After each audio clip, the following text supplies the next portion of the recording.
Matius 27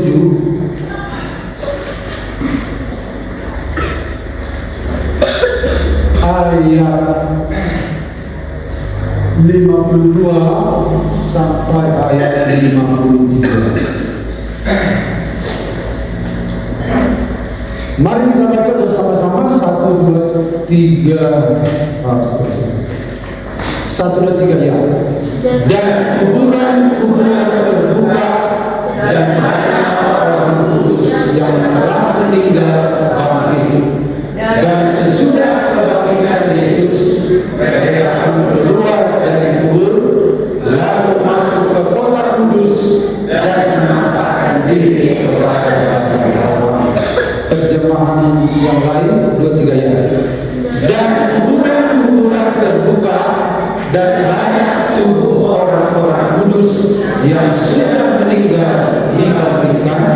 Dan setelah keluar dari kuburan-kuburan sesudah kebangkitannya, mereka masuk ke dalam kota kudus dan menampakkan diri kepada orang. Haleluya. Jadi kita akan melihat pada hari ini apa yang Tuhan kerjakan bagi hidup orang percaya lewat kebangkitan. Jadi ada dampak yang terjadi bagi orang-orang yang sudah meninggal. Itu kisah nyata, bukan di akhir zaman, tetapi kebangkitan Yesus di hari itu ternyata ada sebuah kejadian yang luar biasa juga, yang seringkali jarang dibicarakan tentang bangkitnya orang mati. Jadi ketika Yesus bangkit, bukan hanya dia yang bangkit, tetapi orang percaya juga bangkit di hari ini. Jadi kebangkitan orang percaya tidak terjadi tidak hanya terjadi nanti kalau Yesus datang, tetapi ketika Yesus bangkit, ternyata ada orang bangkit di hari ini. Nah, itu yang akan kita bahas. Tapi sebelum itu kita akan nyanyi. Nanti diklik ya lagunya ya. Haleluya. Tuhan Yesus sudah bangkit untuk kita semua. Amin.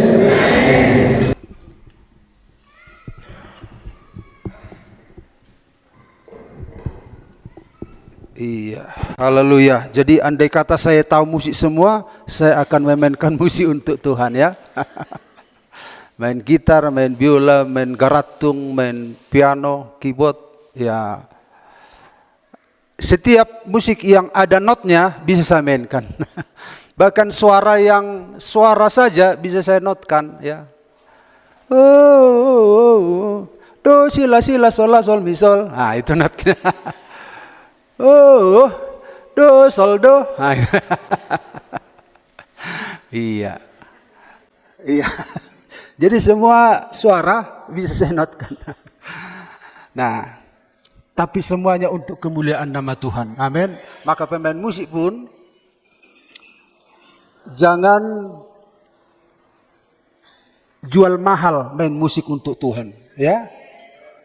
Semua potensi yang kita punya untuk Tuhan, ya, untuk kemuliaan nama Tuhan.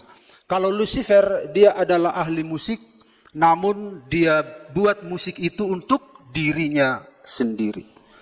Tapi kita, semua suara kita, talenta kita, kemampuan kita, semuanya untuk Tuhan. Amin. Puji Tuhan. Mari kita lihat sedikit firman Tuhan. Tadi kita sudah melihat perayaan Paskah yang luar biasa. Memang harus kita kreatif untuk mengekspresikan momen-momen penting di dalam kekristenan ini, ya. Tadi malam juga kaum muda sudah membuat momen penting di dalam perayaan. Kita juga demikian. Nanti kaum muda juga akan menampilkannya di Ajibata, ya. Anak sekolah minggu juga kemarin sudah menikmati perayaan Paskah. Nanti juga habis ibadah siang PPA juga ada perayaan Paskah, ya. Jadi untuk momen-momen membesarkan nama Tuhan harus kita semarakkan sehingga nama Tuhan dipermuliakan. Haleluya. Nah, mari kita lihat jejak kebangkitan Kristus dalam hidup orang percaya. Sekarang kita tidak fokus kepada kebangkitan Kristus, tetapi apa yang dia perbuat secara real bagi orang percaya. Ya. Kita tahu semua Kristus sudah bangkit, tetapi kebangkitannya bukan untuk dia, tetapi untuk kita semua. Amin. Untuk orang percaya. Ya. Dan dia melakukan itu semua demi masa depan kita semua. Nah, mari kita lihat apa yang Kristus lakukan bagi orang percaya lewat kebangkitannya. Nah, kalau kita melihat dalam ayat tadi, dan banyak orang kudus yang telah meninggal bangkit. Itu orang yang bangkit ini tidak terjadi di kedatangan Tuhan yang kedua kali saja. Tetapi ternyata di hari itu ada yang bangkit. Di hari itu ada yang bangkit, ya. Banyak orang kudus yang telah meninggal bangkit. Itu artinya orang percaya. Kudus artinya orang yang mengkhususkan diri untuk Tuhan. Jadi orang-orang percaya itu disebut orang kudus. Bukan berarti orang tanpa cacat celah, bukan. Tapi orang yang dikhususkan oleh Tuhan. Kemudian dalam terjemahan yang lain dikatakan, dan banyak tubuh orang-orang kudus yang sudah meninggal dibangkitkan di hari itu. Jadi Yesus sedang melakukan sesuatu bagi orang percaya, bukan hanya pada saat kedatangan yang kedua kali, tetapi pada saat itu juga. Jadi Yesus itu penuh dengan bukti-bukti. Karena kebangkitannya itu nyata, disaksikan oleh banyak orang. Jadi jejak kebangkitan Kristus itu adalah kemenangan mutlak atas maut bagi orang percaya, ya. Kemenangan mutlak atas maut bagi orang percaya. Jadi saudara-saudara, ketika Yesus mati, maka kubur itu ditutup. Kemudian tiba-tiba Yesus bangkit. Padahal batu belum terguling, Yesus sudah keluar. Jadi malaikat datang tidak untuk supaya Yesus bisa keluar, tidak. Malaikat menggulingkan batu itu bukan supaya Yesus keluar. Karena Yesus sudah keluar sebelum batu terguling. Nah, jadi tidak seperti ini. Datang malaikat lalu karena malaikat dengar Yesus ketok-ketok batu dari dalam, buka weh, aku sudah bangkit. Enggak. Yesus sudah keluar dari kubur, padahal batu belum terguling.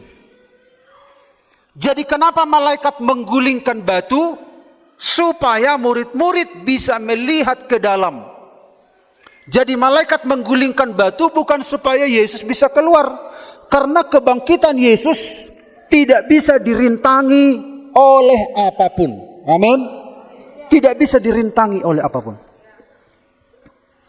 Jadi batu itu digulingkan malaikat supaya murid-murid yang datang itu bisa melihat Yesus ternyata enggak ada.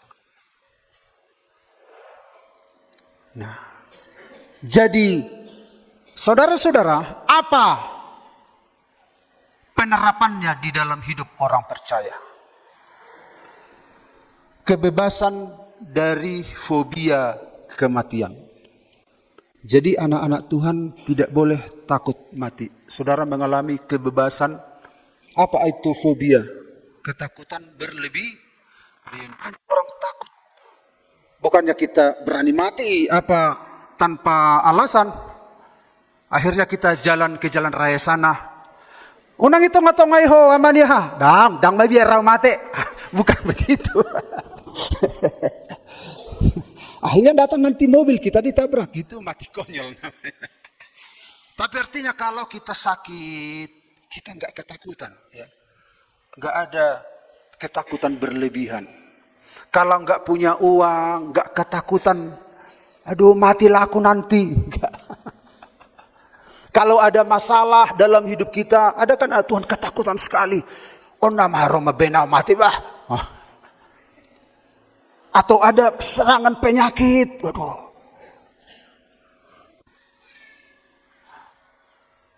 Jadi anak-anak Tuhan, kebangkitan Kristus membebaskan kita dari fobia kematian ini. Anak-anak Tuhan tidak takut mati. Bukan berarti kita nggak jaga kesehatan ya. Wah kalau begitu puasalah aku terus seminggu 2 minggu toh juga masuk surga. Enggak, bukan itu maksudnya. Ya. Tapi betapa besar tekanan, intimidasi kuasa kegelapan. Karena kematian ini sangat ditakuti oleh manusia. Karena kalau sudah mati selesai. Tapi ketika Yesus bangkit, Rasul Paulus berkata, hidupku adalah Kristus, mati adalah keuntungan. Anak-anak Tuhan tidak boleh takut. Ada pernah seorang anak Tuhan cerita, ketika dia sakit takut sekali dia. Takut sekali mati. Nah dia belum anggota gereja kita waktu itu. Sedikit saja agak flu, takut. Sedikit saja tidak ada beras di rumah, ketakutannya luar biasa. Tapi setelah dia percaya pada Yesus, loh, kok nggak takut aku ya? Gitu. Ternyata kuasa maut itu mengintimidasi manusia. Jadi masalah apapun yang Bapak Ibu alami, penyakit apapun yang Bapak Ibu alami, kesulitan apapun yang Bapak Ibu alami, kita telah dibebaskan oleh Tuhan dari rasa takut akan kematian. Amin. Karena Tuhan berkuasa atas maut. Lalu yang berikut, apa penerapan bagi kita? Kita punya ketangguhan mental. Kita baru mendengar firman Tuhan menjadi orang Kristen yang tangguh. Kenapa anak Tuhan itu tangguh? Minggu yang lalu ya, atau 2 minggu yang lalu. Karena apa? Buka catatannya. Ya. Kita sadar bahwa itulah realitas hidup. Itu kenyataan. Kita percaya pada Yesus, tidak percaya pada Yesus, memang itulah realita. Jadi orang Kristen harus mempersenjatai pikirannya bahwa itulah realitas hidup. Makanya Paulus bilang, aku tahu. Bukannya dia baru tahu. Begininya menjadi anak Tuhan. Aduh, kaget aku, baru tahu aku ternyata ada masalah. Enggak. Dia tahu. Jadi tidak ada kagetan di dalam hidup ini. Amin. Ya mungkin kaget sedikit adalah, ya kan, kita dengar anak kita, apalagi di perantauan ya, nggak masuk kerja aku 1 hari karena flu. Hah? Tapi kaget sedikit. Kemudian apa lagi? Belajar dari pengalaman. Aku tahu itu apa kekurangan, aku tahu. Belajar dari pengalaman. Jadi pengalaman itu guru yang berharga. Lalu yang berikut, tergantung penuh pada Tuhan. Kenapa Rasul Paulus segala perkara dapat kutanggung dalam dia? Dia katakan demikian. Dan dia berkata, yang aku kehendaki ialah mengenal dia dalam kuasa kebangkitannya. Jadi seluruh hidup Paulus ini fokusnya satu, mengenal dia dalam kuasa kebangkitannya. Karena dari sanalah letak ketangguhannya. Wah, hebat kali kuasa kebangkitan Kristus ini. Gitu. Jadi ketika ada masalah dalam hidupnya, dia bisa menjadi anak Tuhan yang tangguh. Karena dia tahu Sang Juru Selamatnya pegang kendali. Sang Juru Selamatnya telah mengalahkan segala sesuatu. Tidak ada yang tidak dikalahkan oleh Dia. Tidak ada masalah yang tidak diselesaikan oleh Tuhan. Dan masalah yang terberat dari manusia adalah kematian. Pengkhotbah berkata, siapa yang bisa menahan angin? Bisa Bapak Ibu tahan angin? Hop! Ditahan angin lewat lopusionon. Ditahan sonon lopusionon. Gak bisa menahan angin. Dan pengkhotbah berkata, tidak ada seorang pun yang bisa menahan hari kematian. Sama seperti kita tidak bisa menahan angin, demikian juga kita nggak bisa menahan hari kematian. Tetapi Yesus telah mengalahkan maut, mengalahkan kematian. Karena Sang Juru Selamat kita, junjungan kita, telah mengalahkan kematian, maka kita menjadi orang Kristen yang tangguh. Amin. Kita tangguh, kita cakap menghadapinya, karena toh juga semua sudah dikalahkan oleh Tuhanku, pemilik hidupku. Itu yang pertama, ya. Lalu yang kedua kita lihat, mereka pun keluar dari kubur dan menampakkan diri kepada banyak orang. Dan setelah keluar dari kuburan dan menampakkan diri kepada banyak orang. Apa jejak kebangkitan Kristus bagi orang percaya? Kelahiran realitas hidup yang baru. Ini orang yang sudah mati dalam kuburan pada waktu itu keluar dari kubur. Wah. Ini sesuatu yang baru pertama kali terjadi. Yesus memulainya untuk dialami orang percaya di akhir zaman. Amin. Jadi ternyata janji ini bukan hanya kita tunggu di akhir zaman. Ternyata orang-orang percaya sudah mengalami duluan sebagai bukti. Jadi ya dan amin semua yang dilakukan. Firman dan amin. Bukan angan-angan. Iman kita itu bukan imajinasi saja. Iman kita itu percaya kepada pribadi yang real, kepada yang nyata. Haleluya. Jadi ketika kita menyembah Tuhan hari ini, kita menyembah kepada pribadi yang ada. Karena namanya adalah Aku Ada. Eye Asher Eye. Aku Ada. Dan apa penerapan ini dalam hidup kita sekarang ini? Ada transformasi karakter dalam hidup kita. Jadi bukan hanya kebangkitan dari kematian, tapi dia mentransformasi karakter kita. Dia mengubah kita dari dalam. Mengubah natur kita. Mengubah sifat dasar kita. Makanya anak-anak Tuhan, alasan bisa berubah karena Yesus sudah bangkit. Amin. Jadi jangan katakan ada dang boy berubah, dang boy. Enggak. Kalau dia percaya sama Tuhan, dia bisa berubah. Dang boy berhasil botohodo. Ekonomi nabe soa. Enggak. Di dalam Tuhan, Tuhan bisa melakukan sesuatu yang baru dalam hidup kita. Amin. Makanya anak Tuhan lihat apa yang Yesus telah perbuat. Lalu apalagi penerapan kebangkitan Kristus dalam hidup kita. Identitas kita menjadi baru. Kita adalah anak-anak Allah. Ya. Kita adalah anak-anak Allah. Status kita adalah anak Allah. Kita telah dibenarkan. Tidak ada tuduhan lagi bagi orang percaya. Amin. Tidak ada tuduhan, tidak ada intimidasi. Luar biasa yang Yesus kerjakan ini. Bersyukur bisa kenal Yesus ya. Bersyukur.